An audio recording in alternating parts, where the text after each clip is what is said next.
لیکن علماء نے لکھا کہ ماں باپ کی خدمت یہ وہ عمل ہے کہ کل آخرت میں تو اللہ تعالیٰ جو اجر و ثواب عطا کرے گا وہ تو آخرت ہے، فرمایا دنیا پہ بھی اللہ تعالیٰ اس شخص کو محروم نہیں رکھتا۔ اور آپ اس شخص پر نشان لگا لیں جس نے اپنے ماں باپ کی خدمت کی ہے، کل آخرت میں تو اسے جو ملنا ہے وہ تو ملنا ہے، دنیا میں بھی اللہ اسے کسی شے کی کمی نہیں رکھتا۔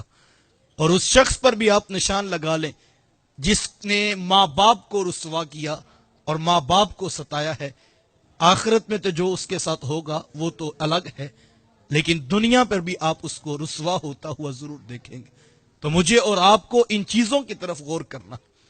دنیا میں آپ بڑے بڑے لوگوں کی جو ہے وہ فہرست اٹھا لیں، جس شخص کو بھی عروج ملا ہے، جس شخص کو بھی بانک پن ملا ہے، اسے ماں باپ کی خدمت کا صلہ ملا۔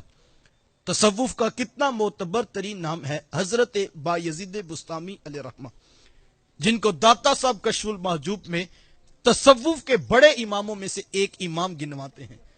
یار جن کو داتا صاحب بھی تصوف کا امام کہہ رہے ہیں وہ کتنے بڑے امام ہوں گے، اللہ اکبر۔ حضرت بایزید بستامی علیہ رحمہ فرماتے ہیں ایک دن ماں کے پاس حاضر خدمت ہوئے اور آ کر عرض کیا کہ ماں تیرے بھی حقوق ہیں اور رب رحمان کے بھی حقوق ہیں، میں اکیلا دو ذاتوں کے حق پورے نہیں کر سکتا، تو مجھے اپنے حق معاف کر دینا تاکہ میں رب رحمان کو راضی کر لوں۔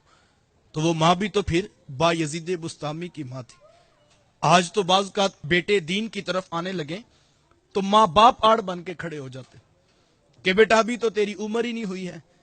نوجوان چہرے پہ حضور کی سنت کا چراغا سجانا چاہے، سر پہ حضور کی سنت کا امامہ سجانا چاہے، تو بعض کا ماں باپ آڑ بن جاتے ہیں کہ بیٹا ابھی تو تیری عمر نہیں ہوئی، ابھی تو تیری شادی کے ہم نے خوشیاں پوری کرنی ہیں۔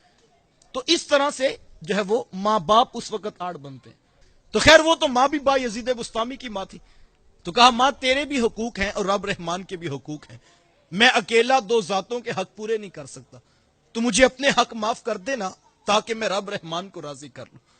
تو ماں نے کہا کہ بیٹا میں تمہیں اجازت دیتی ہوں، کل قیامت کے دن میں نہیں پوچھوں گی اور میں اللہ کی بارگاہ میں کوئی سوال نہیں اٹھاؤں گی کہ بایزید نے میری خدمت نہیں کی تھی۔ ماں سے اجازت لی، جنگلوں کا رخ کیا، حق ہو کی ضربیں، مجاہدے، عبادات، ریاضتیں، مسلسل محنت ہوتی رہی۔ 12 سال کا عرصہ اسی محنت شاقہ پہ گزر گیا۔ 12 سال کے بعد جب بستام شہر کی گلی سے گزر ہوا تو دل میں خیال آیا کہ چلو ماں کو ہی سلام کرتا چلا جاتا۔ دروازے پہ دستک دینے لگے تو ہاتھ اس خیال نے روک لیا کہ ساری زندگی ماں کی خدمت نہیں کی، اس وقت پچھلے پیر اٹھا کر ماں کو تکلیف کیوں دو۔ دروازے کے ساتھ ٹیک لگا کر ماں کے اٹھنے کا انتظار کرنے لگے۔ صبح جب تہجد کے لمحے قریب آئے تو نالی سے پانی باہر بہتا دکھائی دیا، سمجھ گئے کہ ماں تہجد کے لیے اٹھی ہوگی۔ 12 سال کے بعد جب بایزید بستامی نے دروازے پہ یوں دستک دی تو اندر سے ٹوٹے لہجے سے آواز آئی، میرا پتر بایزید تو نہیں آیا؟ بیٹے تو بیرون ملک جا کر ماں باپ کو بھول جائیں، یہ بیٹوں کی مرضی ہے۔ بیوی کے آنے کے بعد ماں باپ کے پاس بیٹھنے کا وقت نہ بچے، یہ بیٹوں کی مرضی ہے۔ لیکن کوئی پتر 12 سال کے بعد بھی کنڈا کھڑکا دے، ماں کو دستک کا لہجہ بتا دیتا ہے یہ کس پتر نے آ کے کنڈی کھڑکائی ہے۔ رات 12 بجے گھنٹی پہ ہاتھ کون رکھتا ہے، 1 بجے دبے پاؤں چوروں کی طرح گھر میں کون داخل ہوتا ہے، سب سو چکے ہوتے ہیں۔ باپ بھی سو چکا ہوتا ہے، بہنیں بھی سو چکی ہوتی ہیں، بھائی بھی سو چکا ہوتا ہے، ایک بوڑھی ماں ہے صاحب جو تیری راہیں دیکھ رہی ہوتی۔